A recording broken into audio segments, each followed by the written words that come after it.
언제부터죠? 남자 사람 친구, 여자 사람 친구, 이 남사친, 여사친 명칭이 생겨나기 시작하면서 또 이 남사친, 여사친 문제로 고민 상담을 하는 경우를 많이 봤어요. 여러분은 남녀 사이에 친구가 있다고 생각하나요? 없다고 생각하나요? 저도 이게 참 모호하고 무 자르듯 딱 자르기 참 어렵지 않나 생각하는데요. 남사친, 여사친을 곁에 두는 사람의 특징이 또 있더라고요. 두 가지 정도 꼽아봤는데요. 첫 번째는 책임 없는 자유로운 관계를 추구한다는 거예요. 두 번째는요, 불안정한 애착 유형일 경우가 많아요. 사실 단순하게 생각해서 학창 시절이나 대학생 때를 생각해보면 아니 그럼 나이가 같고 동성 친구가 아닌데 말 그대로 남자의 성별을 가진 친구고 여자인 성별을 가진 친구, 이거 말이 틀린 게 아니라 맞잖아요. 근데 왜 문제가 되는 거지?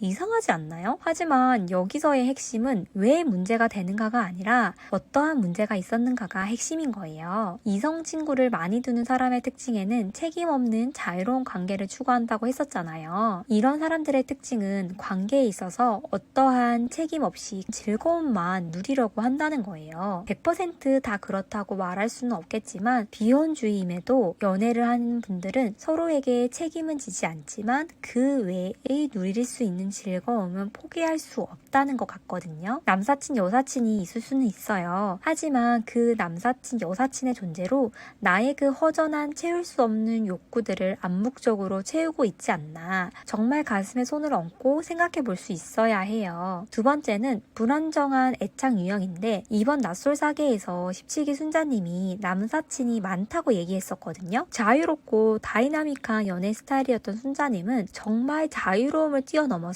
자유분방하다고도 할 수 있었던 17기 의사 광순님과의 연애 스타일도 잘 맞출 수 있었다고 했잖아요. 불안정한 연애를 많이 했다고 했는데 상대방이 누가 봐도 아니라는 걸 알면서도 그 관계를 끊지 못해서 연애를 이어나갔던 경험도 했고요. 안 맞았던 거를 계속 맞추려고 하다 보니까 불안정한 연애를 많이 했었다고 했어요. 순자님은 다소 특이한 면모가 보이는 사람들을 재밌어하고 이성으로서 매력을 느껴 하더라고요. 먼저 적극적으로 다가오는 사람보다는 한 발짝 물러나는 사람에게 내가 한번 쟁취해보겠다는 마음으로 다가간다고 하더라고요. 불안형들은 이렇게 불안한 관계 속에서 오는 그 흔들리는 감정들이 진정한 사랑이라고 착각한다고 하는데요. 불안형의 연애 스타일을 추구하는 사람은 반대로 회피형의 사람에게 끌려하는 경우도 많다고 해요. 끊임없이 불안하고 힘들어야 이게 진짜 사랑이구나 느끼는 거죠. 그래서 그때 정말 안정적이고 끊임없이 직진을 한 17기 영식님에게 크게 이성적인 호감을 느끼지 못했던 거였어요. 관계가 안정적이게 유지되면 그게 사랑이라고 못 느끼는 게 이 불안형이에요. 그럼 이런 불안형이 끌려하는 회피형들은 어떤 사람인가? 그 특징은 6기 영수님을 예를 들어볼게요. 기본적으로 누구랑 관계를 진심으로 맺는 데까지 쉽지 않다 보니 늘 거절에 대한 두려움과 걱정이 있어요. 그래서 이 회피형은 주로 불안형인 애착을 가지고 있는 사람들을 오히려 끌려한다고 해요. 그래서 17기 순자님도 17기 광수님, 6기 영수님에게 호감을 느꼈었던 게 아닌가 싶더라고요. 아무래도 관계에 있어서 안정감을 느끼기가 쉽지 않다 보니 제대로 된 연애를 하는 것도 어려울 거예요. 여러분은 남사친, 여사친의 필요를 어떻게 생각하나요? 적어도 지금 내가 만나고 있는 연인이